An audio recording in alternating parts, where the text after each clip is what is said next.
What's up, folks? It's your boy Stone. We're on another episode of Smoke World.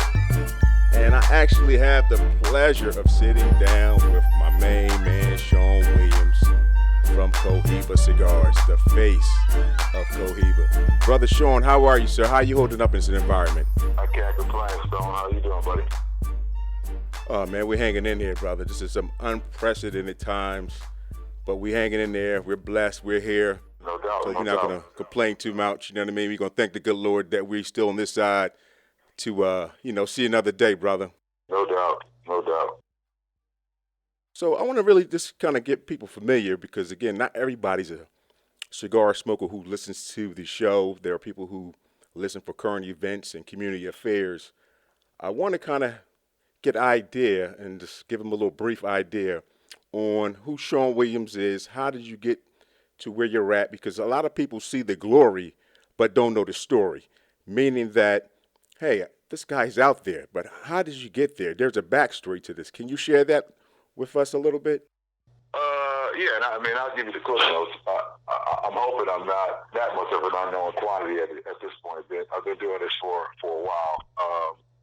With that being said, I've been in the cigar industry, at least on the manufacturing side now, for 14, almost 15 years.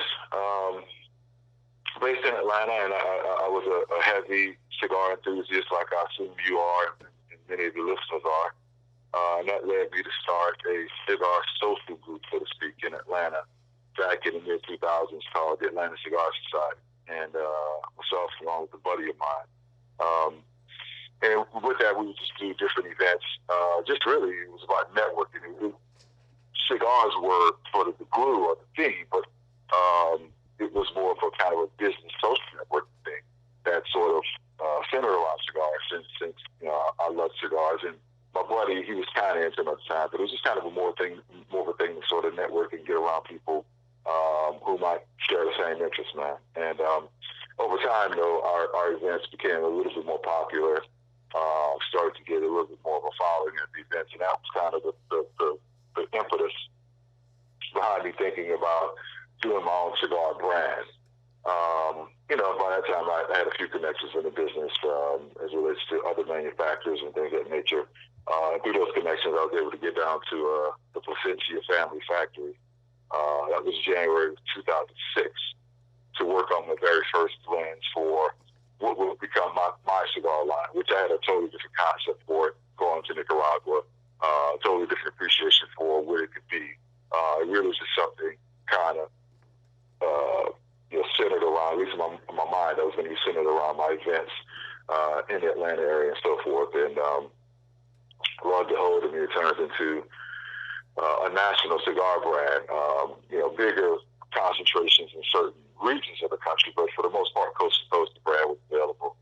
And, 11 years in, and I'm cutting a few things out, and I was primarily in real estate and the mortgage business. And, what happened in 2008 with a lot of people happened to me as it related to that. And I've been full-time in cigars since 2009.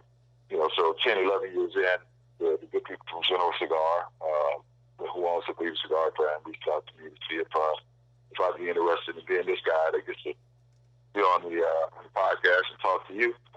And when I'm not doing this, a good part of what I do, or an important part of what I do, is actually lead the process to make it in these brands for Cohiba. So, been with Cohiba Cigars in general now for just over 2 years. Actually, came on officially. My official start date was May 5th, 2017. So it's almost exactly 2 years that I've been in this role, and it seems like forever at this point, in a good way.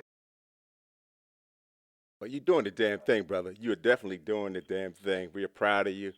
Appreciate you being the face, doing the thing. You're traveling around. I know that's a toll, just traveling around, going from place to place, you know what I mean, doing what you do on a regular basis. And just speaking about what's going on right now, how has that affected, what's going on with Cohiba, General Cigars, or just as a cigar business right now with this pandemic? How has that affected what you're doing? Well, what's affected me is not just germane or exclusive to me. It's obviously the entire industry, man. So basically, it affected what I'm doing, in that I have to do it differently.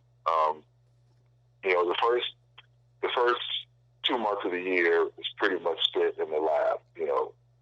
Heavy meetings with the brand team, spending time in the factories, working on stuff that we're releasing typically in the spring, which we started working on the year before. It's a long process. But then after that, man, once March hit, then it's pretty much 90% what I do not for and on is traveling, doing in-market activations and events and other engagements with retail partners, consumers, some of our luxury brand partners. But it's all travel. And I took my last trip, the weekend of March 13th, before St. Patrick's Day, was my last trip. So I haven't been on the road now for almost 2 months, which is just not typical to how we operate or how we move and grow the business. So, myself, along with everybody else that's in this business and many other businesses at this point, that sort of, innovate and figure out new ways to engage, our customers. And for me, that's retail customers and consumers. And that's been primarily via, online mediums, social media, meetup platforms and stuff like that, which is really interesting, man. It's I didn't have a whole lot of expectations as we kind of rolled into it, specifically as related to doing actual events with retailers and their customers, because usually that's something you do in their store, in person. People are there, you're shaking hands, you're smoking cigars together, you're talking. And to move that to a virtual platform, that was probably the most kind of interesting or weird thing. Social media. I mean, I'm heavy on social media anyway, as far as Instagram, Facebook, and whatnot. So that part wasn't. I hadn't done really very many. I hadn't done any Facebook lives prior to this, and I don't know that I had done an Instagram live prior to this. But certainly, I'd engaged on those platforms. They had videos, they had all kinds of content.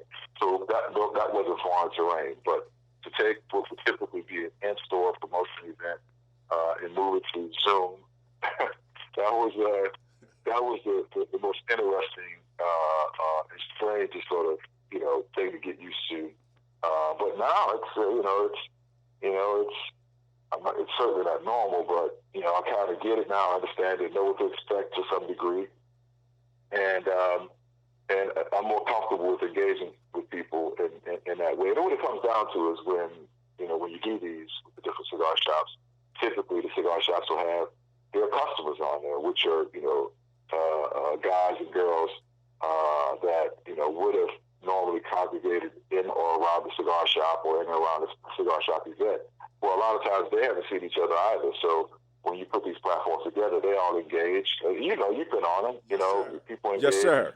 And talk and catch up. So they all sort of take their own vibe, their own flow. And while we're in there, I sort of have a chance to answer questions that they may have about specific cigars or tobacco or anything that relates to the business. And we make the best of it. And it's been good to have that as a fallback. I can't imagine if we were in this situation, 10 years ago, 15 years ago, what would we do then? That would really, really, really be a tough environment to be in. So at least we have some ways of just kind of staying connected with each other and helping out our retail partners move product and get product out to their consumers. Just try to make the best of it. Absolutely. So for those who don't know, Brother Williams hosts and Smokeout. We call it Smokeout on Friday nights at 9 p.m. on Instagram. He's jamming. He's answering your questions. He's smoking a cigar. He's drinking. And let's get into what do you like to pair with your particular cigar? Because, again, I know you have a vast palate. So is there anything particular that you like to go to? Are you a brown guy? Are you a Scotch guy? Bourbon? Talk to me. I'm primarily a bourbon guy. And I do enjoy the occasional cognac. Unfortunately or unfortunately, I'm kind of spoiled when it comes to cognac because we have a partnership with Louis XIII. So that was really my first sort of consistent foray into the cognac space, which that's a different level. That's not a daily driver, so to speak. But I do like some of the high end rim stuff as well. But primarily, I'm a bourbon guy, and of course, bourbons and scotches, they're both whiskeys, but not all whiskeys are created equal. And I gravitated to bourbon early on, just because it's a sweeter mash. 51% corn is what the mash has to be to move into the category of being considered bourbon. Then there's some other things. For me, I mean, I'm still kind of a purist as relates to that. If it's not from Kentucky, it may say bourbon on the bottle, but I don't call it bourbon bottle. I accept this as something for whiskey, but to me, bourbon has to be from Kentucky, and of course, it has to be 51% corn mash. Whiskey, Yes, which is more grand. So I gravitate more towards bourbon just because it's typically going to be a sweeter profile. And I'm all over the board, as you say. I don't do the stuff that's super, super hot. I will do some high proof stuff, but I'll highest proof for me is maybe Booker's. As far as your readily available stuff, but I kind of stay in the range of Colonel Taylor, Elijah Craig, Big Four Roses fan, Basil Hayden, love their stuff, especially the dark rye. So bourbon primarily, and as far as how would I pair with a cigar, it's just sort of depend on the profile of the cigar as to what bourbon I may reach for. But aside from that, like as we sit here now, it's 60 degrees and sunny out. I'm smoking a Tesla right now, and I'm drinking a sweet tea. So, in the mornings it's coffee. So it just depends, man. Okay, now I'm laughing because I'm thinking in this pandemic, everybody's liver is going to be filing a PFA, protection from abuse, a protection from abuse. So, America, you will be going to court because your liver is going to be filing a PFA, a protection from abuse, with all the drinking that you've been doing since you've been locked in. Probably been smoking 10 cigars a day, drinking all night.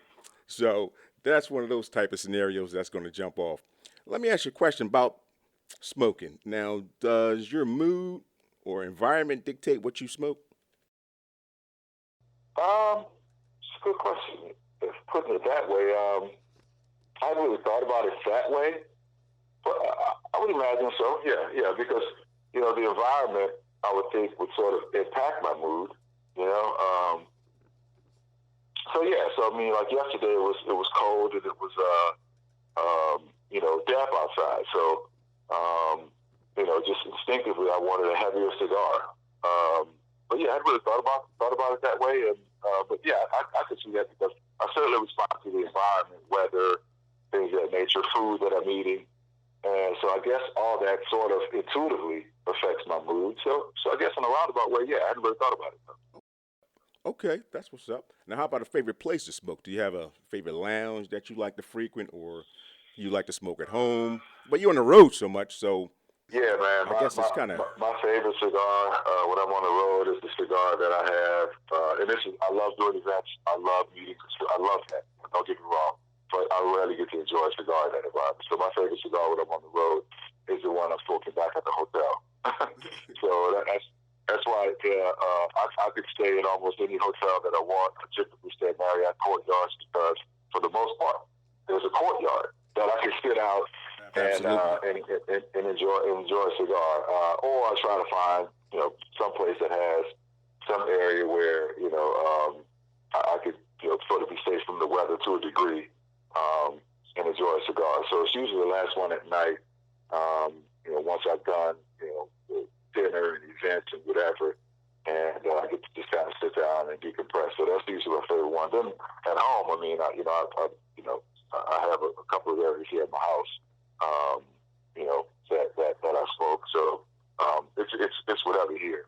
As far as lounges, I don't actually here in Atlanta. I don't frequent a lot of lounges because typically I'm travelers. I'm in and out of cigar lounges all over the country. So when I'm in Atlanta, I kind of sit still. I don't go to many places. There's a local cigar shop that I've been going to for years, which is 10 minutes from my house. So during the day, I'll be there kind of,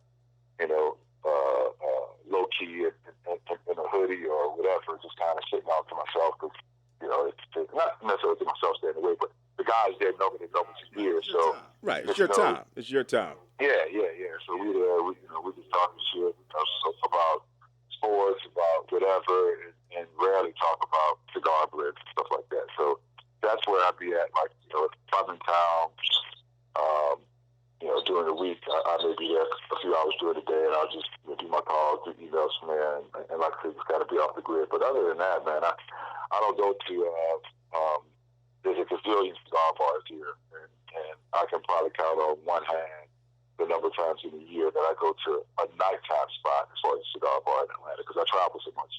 The last thing I want to do is put on a suit and go back out somewhere, because I do that all the time. You want to chill, relax, put your hoodie on, put your sweats on, do your thing. Yeah, man, just rest. Let me ask you a question, because I got a question from one of my buddies here who smokes with us. He wanted to know if you had a favorite cigar outside of the Cohiba. A favorite cigar outside of Cohiba? Let's not use that word favorite. Is there a cigar that you like outside of the Cohiba brand? Yeah. I mean, so, obviously I still own a cigar brand. It's still available on cigarpage.com primarily. So I still enjoy other cigars, obviously, but it kind of goes in cycles, man. So right now, and I don't know if these are even really, readily available in whatever market areas, but I'll go through cycles where I'm trying new stuff. And right now, I'm on the Boulevard Cofradias, excuse me, and the Hoya de Monterey Epicure Selection, which is two new releases that I got a couple of boxes of the set. I'm really digging those right now, but but over the past year, if you look at sort of what I've worked in the rotation side of mine, South Cohiba, Macanudo, Inspirado Red specifically, this box press Robusto, really stout, spicy, full body, sort of the anti-Macanudo, great cigar. I like most of the stuff that CAO puts out. Rick's a good friend of mine, and the sort of heavier Nicaraguan profile. The Z19 was great. Outside of our company, the Nick Melillo, I like the stuff he's doing with Foundation, L1 Maduro. I thought it was a great cigar. Tabernacle, I dug that as well. What else have I had? Oh, the AJ Fernandez, the Gloria de Dia, or Dias de Gloria, I think it's called. I may have maybe mispronounced the name, or have the verb is sort of mixed, but it's a cigar that AJ Fernandez put out late last year. Really, really love that cigar. So yeah, man, I smoke different stuff. So I'm giving a lot of stuff. So which is it's tough, honestly, because you only got so much time to smoke, and I'm always literally I'm smoking a test blend here that I worked on when I was in Nicaragua in February that we've had age out, and I just got I had to actually roll up some now just as age out sent to me. So I got to smoke through these, and this is specifically for a possible project with Cohiba out of Nicaragua, which we haven't done a full scale product out of Nicaragua in a few years. So I'm doing that, and then I'm also on the tasting panel for the entire company for General Cigars. So there's not a cigar that comes out, and not just me, myself and Rick Rodriguez over CAO and a few other people. We taste and weigh in on, or at least get feedback on every cigar that comes out of General Cigar, whether it's Cohiba, Macanudo, CAO, Hoya de Monterey, Diesel. So with that being said, I'm always smoking a lot of tests. Wow. So how many cigars do you think you go through in a day?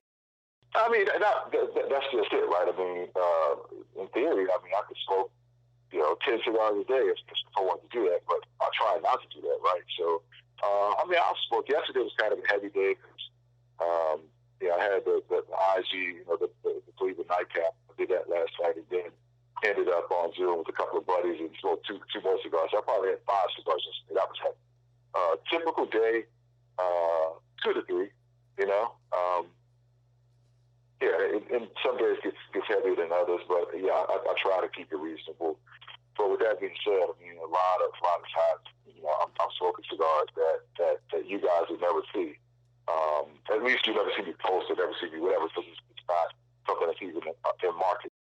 So right, behind the scenes scenario. I get cigars all the time, and I try to, smoke, new stuff as far as brand and stuff that's on the market that people give me. But I got to work that into, me constantly, just kind of doing random samplings of the Cohiba stuff that's actually on the shelves. I do that just from a quality standpoint.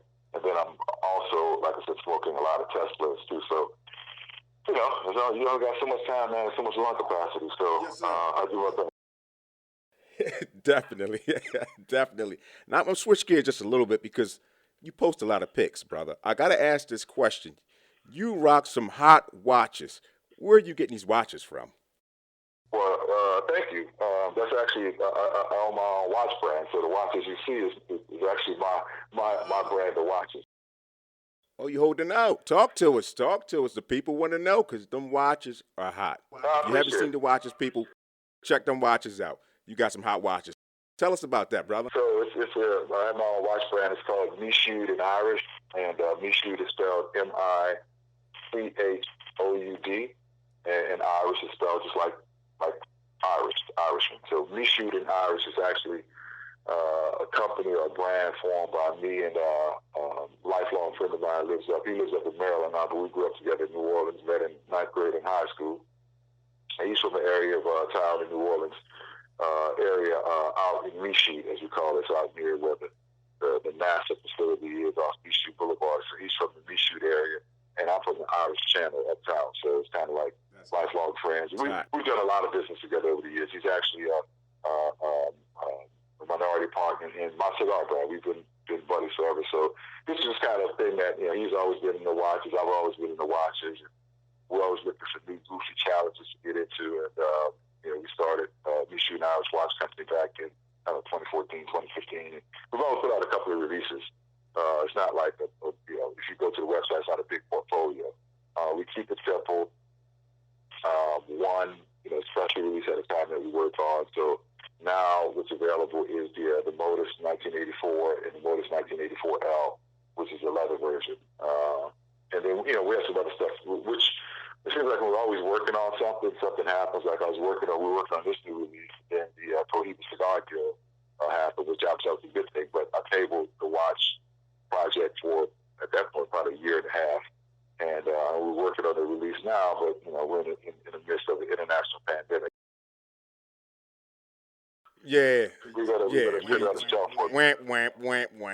Like, come on. Like, wow. Well, look, brother, I appreciate, man. Listen, I appreciate you taking the time, brother. Yeah, no doubt. No doubt. Definitely. Now, is there anything that you want to share with us that we haven't discussed? Maybe you want to mention, tell the folks out there what's going on with you, with Cohiba. You got your watches. Listen, folks, I'm telling you, if you haven't seen this watch, these watches are hot. The brother rocks some hot watches. Is there anything you would like to share with us, Brother Williams? Well, just keep safe out there, keep vigilant, but also stay connected. And really embrace this culture, this sort of passing of hours. I mean, cigars connects us, it keeps us sane. So, appreciate it even more so now, and definitely look into what we're doing with Cohiba. I hope that I'm responding to the palate, to the passion out there as far as what you guys are looking for in tobacco, looking for in the profiles. So explore it, from the amazing Connecticut shade that we put out last year to the brand new Cohiba Royale, the fullest body Cohiba that's ever been on the market.